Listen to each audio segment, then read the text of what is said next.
Il est temps de se replonger dans le monde effroyable des mockbusters, ces plagiats conçus uniquement pour tromper le consommateur en le poussant à acheter ce qu'il pensait être un bon film d'animation. Alors après les plagiats du Roi Lion, de Cars et du Monde de Nemo, on va s'attaquer à du lourd avec 3 nouveaux plagiats tout aussi terribles. Vous êtes sur la chaîne de CEO et aujourd'hui on va découvrir une nouvelle fournée des pires plagiats de l'animation.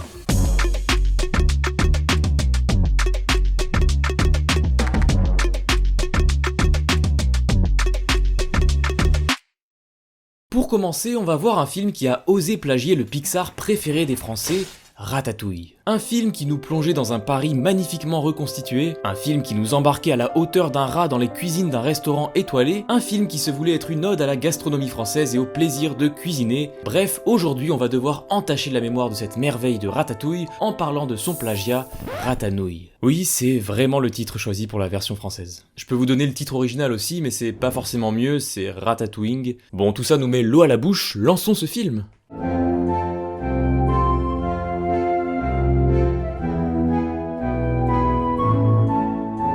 Bon, je vais peut-être accélérer un peu parce que ça, c'est les premières images du film, 1 minute 30 de plans rapprochés sur des objets en 3D moche. Passé cette longue introduction, on arrive dans la ville de Paris.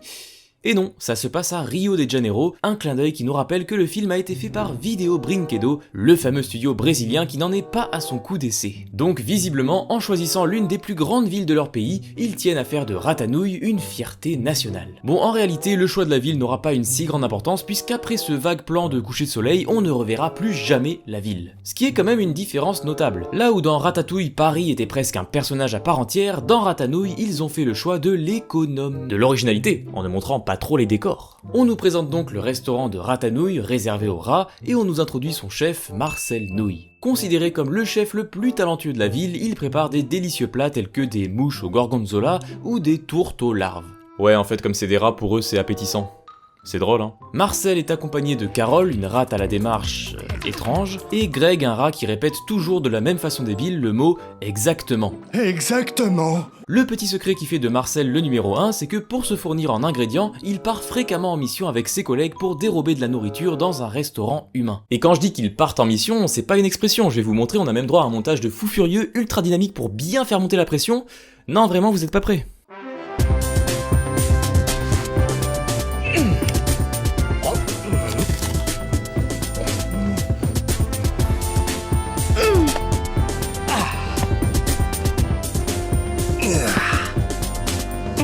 Bref, pendant que les rats s'amusent à risquer leur vie pour récupérer une fraise, d'autres rats provenant d'un restaurant rival complotent pour faire tomber Ratanouille. Ils connaissent le secret de Marcel et ils décident donc d'aller faire peur aux humains pour que ceux-ci se rendent compte qu'il y a des rats dans leur restaurant. Allez, montrez-nous à quoi ressemblent 4 rats qui veulent faire peur à des humains.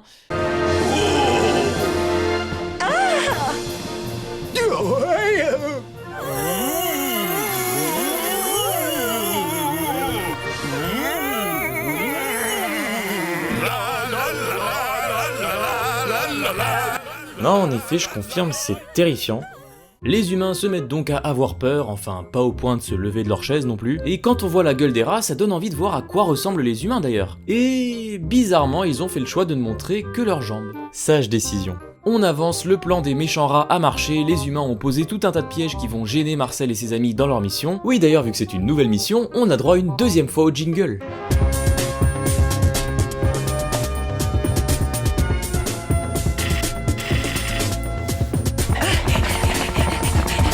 Cette fois, la mission s'annonce donc plus compliquée. Marcel va découvrir que cette étrange disposition de morceaux de fromage éparpillés dans la pièce n'est pas une œuvre d'art mais bien des pièges à souris, et en plus de ça, il va se faire attaquer par... C'est quoi ça, c'est un chat? Ah ouais, il a changé Garfield. Et encore, si là vous le trouvez moche, attendez de le voir courir. Les rats rentrent donc bredouilles, ils n'ont bientôt plus d'aliments à proposer à leurs clients et leur restaurant s'approche de la faillite. Ils n'ont donc pas d'autre choix que de redoubler d'efforts en tentant une nouvelle fois d'aller voler des aliments. Et oui, qui dit nouvelle mission dit un troisième.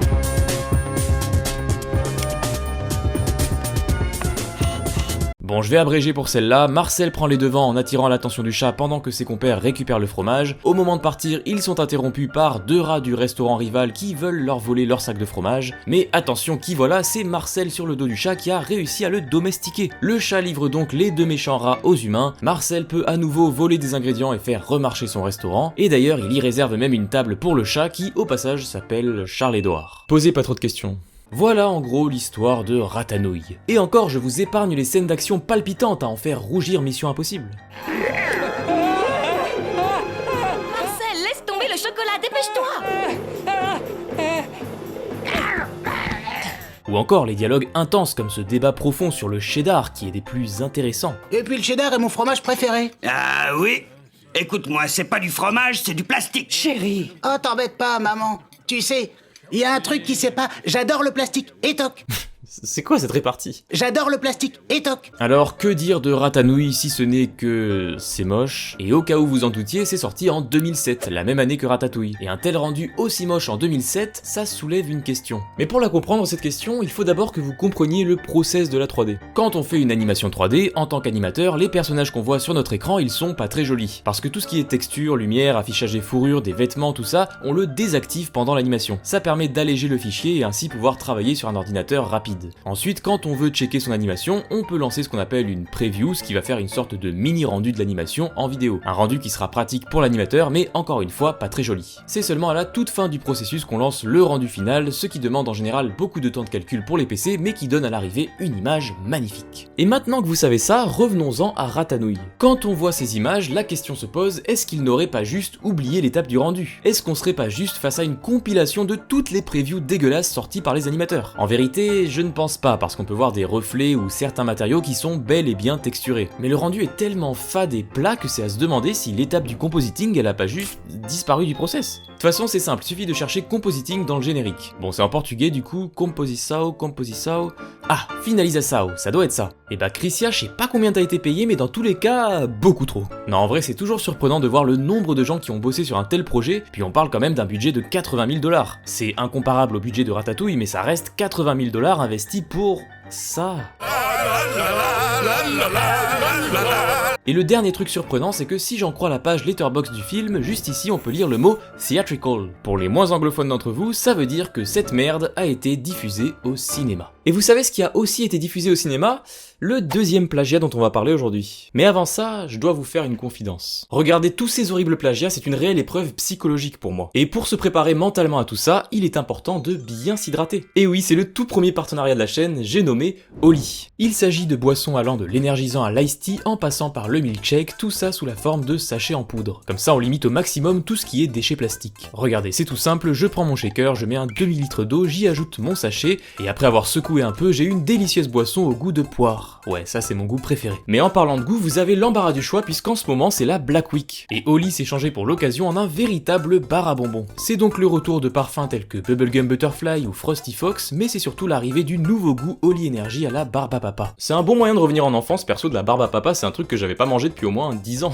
Et qui dit Black Week dit tout plein de cadeaux. À partir de 66 € de commande, vous aurez un hoodie en édition limitée que je trouve plutôt stylé, et pour les plus grosses commandes, vous aurez même la petite couverture cosy parfaite pour se réchauffer devant un bon film d'animation. Comme Ratatouille par exemple, ça c'est un bon film d'animation. Et pour les plus chanceux d'entre vous, pendant la Black Week, vous pouvez tenter de gagner une sucette en or. Mais quelle idée, ça fait juste mal aux dents vous allez me dire. Mais en fait cette jolie sucette elle représente 50 000 € à gagner. Et il y a aussi 3 pièces d'or d'une valeur de 10 000 € chacune. Vous avez jusqu'au 2 décembre pour tenter de trouver ces objets rares dans votre commande, toutes les conditions de participation sont en description. Ouais c'est un peu Oli la chocolaterie le truc. Et si jamais vous ne savez pas quelle saveur tester en premier, je ne peux que vous conseiller les packs découvertes. Vous y trouverez des sachets d'un peu tous les parfums, c'est l'idéal pour essayer et voir ce qui vous plaît. Perso j'aime beaucoup la gamme hydration, surtout le poire et le white peach qui sont très bons et pour se désaltérer après le sport c'est vraiment pas mal. Avec le code CO5 vous aurez 5 € de réduction sur votre première commande et avec le code CO tout court vous aurez 10% de réduction sur toutes vos commandes. Merci à Oli de sponsoriser cette vidéo et maintenant qu'on a fait le plein d'énergie, on est prêt à affronter les horreurs qui nous attendent dans le deuxième plagiat du jour. Alors essayez de deviner, on est sur un film d'animation avec un panda... Kung Fu Panda. Oui, notre deuxième plagiat du jour, c'est The Adventures of Panda Warrior, un mockbuster chinois sorti en 2012. Alors comme pour Cars, Kung Fu Panda il a été plagié à toutes les sauces. J'aurais pu parler de Chop Kick Panda par exemple, un plagiat en animation 2D qui ne m'avait pas l'air très inspiré ni inspirant. J'aurais pu également choisir The Prodigy, un autre plagiat catastrophique dont il est même difficile de trouver des images sur internet, ou encore le célèbre The Little Panda Fighter qui n'est fait par nul autre que nos amis Video Brinkedo. Ouais, vous les avez assez vus pour aujourd'hui ceux-là. Du coup, j'ai préféré m'arrêter sur The Adventures of Panda Warrior, un plagiat un peu moins connu. Voyons ce que ça donne. In the time of the warlords, battles raged. Countries invaded each other. There was no more peace to be found. Alors... On pourrait se dire que cette intro n'est pas si pire, mais il y a quand même déjà des sacrés red flags. Les premiers, c'est littéralement les drapeaux qui apparaissent dès la première image du film, ça plagie d'entrée de jeu l'intro de Kung Fu Panda. Ensuite, pendant la bataille, ils ont bien rendu l'image floue et illisible au possible pour pas trop qu'on voit l'animation, mais vous en faites pas, on va en voir plus par la suite. Après, il y a ce plan de champ de bataille que je trouve assez marrant, outre le copier-coller des deux cadavres là, pourquoi il y a autant de charrettes? On voit littéralement moins de cadavres humains que de charrettes. Et enfin, vous l'aurez remarqué, on nous a pas encore parlé d'un quelconque panda. Bon, on passe à la suite.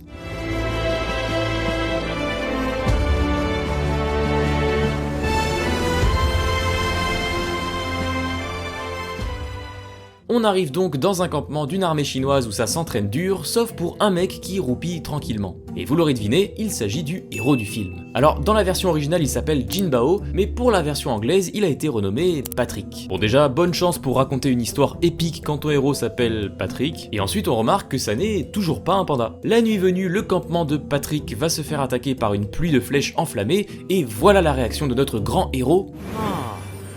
What a beautiful meteor shower. Son campement se fait donc tout bonnement éclater et il va prendre leur défense héroïquement.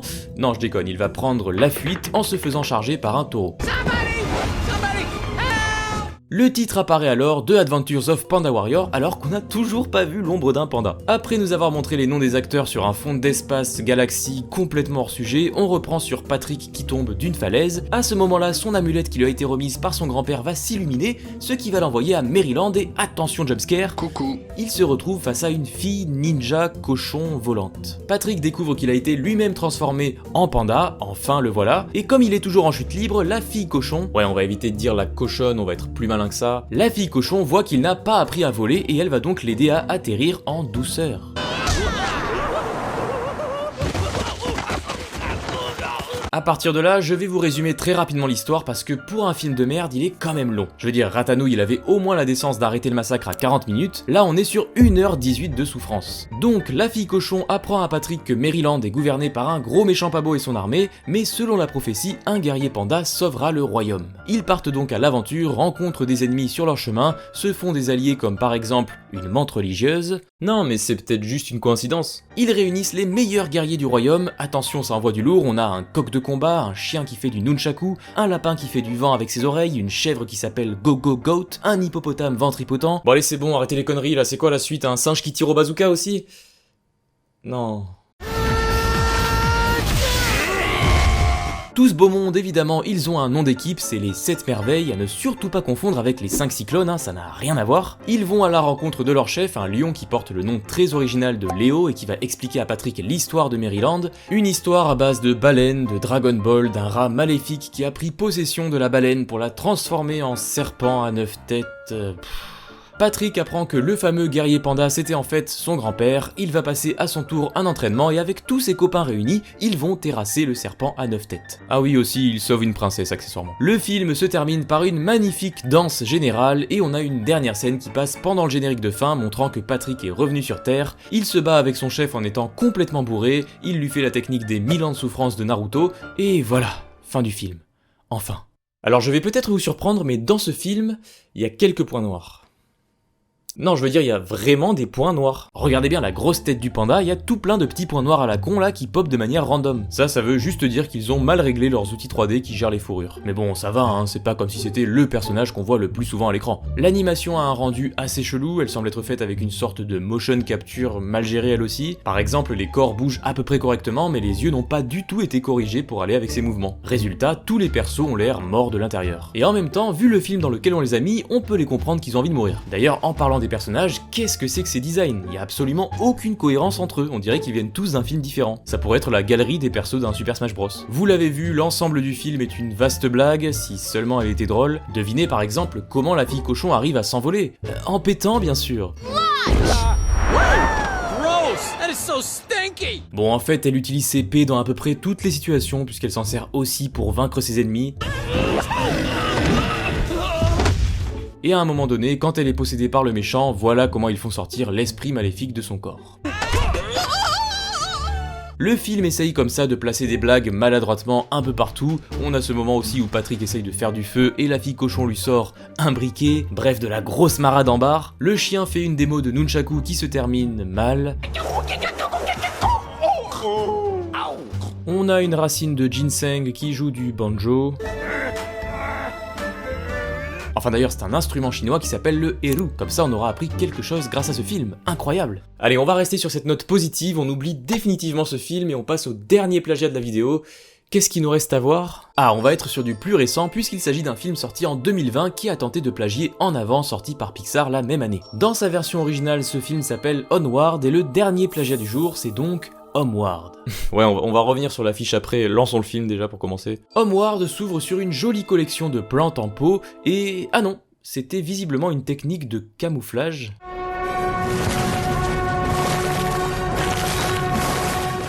On continue. On découvre donc une armée d'elfes à un moment critique où ils sont attaqués par un troupeau d'orques enragés, mais heureusement ils ont à leur côté une orque prête à s'allier avec eux. Elle leur ramène une pierre enchantée qui, en la détruisant, libère tous les orques d'un contrôle mental qui les rendait méchants. Hi Boris. Hi, Teddy. La guerre est finie, c'est la paix entre les orques et les elfes et on se retrouve environ 2000 ans plus tard dans le temps présent. Vous connaissez la musique, on va pas trop s'embêter avec tout le déroulement du film, je vais vous résumer ça très rapidement, je pense que c'est le mieux pour tout le monde. On nous introduit donc Lloyd, un elfe antipathique au possible, et son frère adoptif, Barl, qui lui est un orque. Tiens, un elfe et un orque, quelle va être la dynamique entre ces deux personnages? Est-ce qu'on nous aurait pas montré en introduction qu'à la base des bases, les deux peuples ne s'aiment pas trop? Et oui, c'est l'elfe qui est fort à l'école et donc tout logiquement, il déteste son frère qui est un gros cancre. Bon, en même temps, c'est vrai qu'il a pas l'air très fin quand on voit par exemple ce poster accroché à l'envers dans sa chambre. À ce niveau-là, je sais même plus si c'est laissé volontairement ou si c'est une erreur dans la production, bref. Pour ne pas rater ses études, Lloyd décide de se débarrasser de son frère en le kidnappant pour l'envoyer dans la ville d'à côté, New Orc City. Sauf qu'en chemin, il rencontre un gang de motards orques qui récupère Barl avec eux et qui l'emmène finalement au même endroit. Lloyd est donc content, son méfait est accompli, il repart chez lui, mais là on assiste à une scène d'intense réflexion. Gonna go to Crew University and never see you again. Never be your big brother again. No biscuits. Et oh là là, il change d'avis, il va finalement sauver son frère, quel héros! Et quelle jolie transition Movie Maker. Aussitôt retrouvé, aussitôt capturé, Lloyd, impuissant, voit son frère obligé d'obéir au boss de la bande. Le plan du boss, c'est en fait de rassembler des pierres, comme ça on plagie aussi Thanos au passage. Les fameuses pierres qu'on a vues au début du film, ce qui va lui donner un contrôle mental sur les orques. Lloyd et Barl finissent donc par s'allier pour vaincre le boss, il l'asperge de morge, y ajoute un peu de magie, ce qui le gèle entièrement, la pierre se détruit juste en tombant de sa main, et tous les orques sont libérés du contrôle mental. Les frères sont réconciliés, c'est la fête au village, fin du film. Alors... cette horreur nous vient de chez The Asylum, un studio spécialisé dans les mockbusters. Déjà, je trouve ça fou que ce genre de société existe. Nous, chez The Asylum, notre spécialité, c'est tout ce qui est la merde. La bonne grosse merde, quoi. Et quand on regarde ce qu'ils ont fait rien qu'en animation, oh, qui c'est qu'on retrouve ici? Que de bons souvenirs. Allez dégage. Homeworld c'est donc l'un de leurs plagiats les plus récents, sorti presque en même temps qu'Onward à quelques jours près, et si vous vous demandez comment ils ont réussi un tel exploit, bah je pense qu'ils ont tout simplement sauté sur le premier trailer de Onward sorti le 31 mai 2019 et ils ont lancé la production de leur merde à toute allure en se basant uniquement sur ce premier trailer. Ça fait qu'en apparence on retrouve des grosses similarités avec le film de Pixar, mais derrière pour ce qui est développement de l'histoire, ah bah d'un coup c'est plus compliqué hein. Et oui, tu peux reprendre l'idée de mélanger l'univers de fantasy dans un monde moderne, tu peux concentrer ton histoire sur deux frères qui partent à l'aventure, tu peux renommer ton perso en enlevant juste 2 lettres par rapport à l'original, étonnamment ça ne suffira pas à faire du Pixar. Bon, on va toucher un petit mot sur ce poster aussi là. Le choix de garder un fond blanc sur une affiche, ça peut être judicieux si tu veux faire ressortir tes personnages, les mettre en avant, faire en sorte qu'on les voit bien. Mais quand tes personnages ont cette gueule là, t'es vraiment sûr que t'as envie de les mettre en avant? Ensuite vous voyez ces persos là, s'ils sont sur l'affiche, c'est sûrement qu'ils ont un rôle super important à jouer. Alors les 2 grenouilles fripouilles là, c'est juste des random persos qui ont crevé un pneu sur la route et qui demandent au héros de les aider à repartir. Et la gothique là, c'est juste une camarade de classe qu'on voit 2 minutes au début, 2 minutes à la fin et qui sert juste à donner sa brique de lait pour battre le boss. Donc dès l'affiche, on est déjà sur une supercherie des plus grotesques. Mais le pire dans ce film, c'est bien le nombre inquantifiable de bugs techniques qui ont été laissés en se disant que c'était pas si grave, ça allait pas se voir. Si le maître mot chez Pixar c'est exigence, chez Asylum ils ont dû comprendre négligence. Parce que je crois vraiment qu'il n'y a pas une seule scène sans qu'il y ait un bug ou une couille quelque part. Et ce dès le début du film. Écoutez par exemple cet enregistrement micro de qualité. Of course we trust you. Et non, vraiment, il y a des bugs, c'est trop, on se demande s'ils ont eux-mêmes regardé leur film au moins une fois. Genre, on a ce figurant qui n'a tout simplement pas de texture. Ils ont laissé ça dans le film, les gars. Et je pourrais juste vous lister tous les bugs graphiques, mais vous savez quoi? Je vous propose qu'on termine en beauté en sublimant tous ces bugs avec un montage poignant. Musique.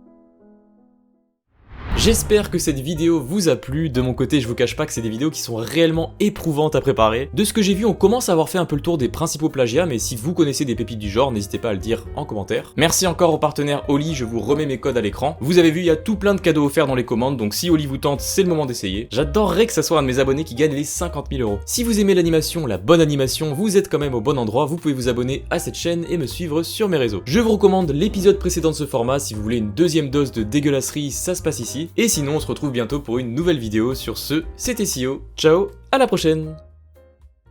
Ah oui, et dans Homeworld, il y a un orc qui joue à la Switch aussi.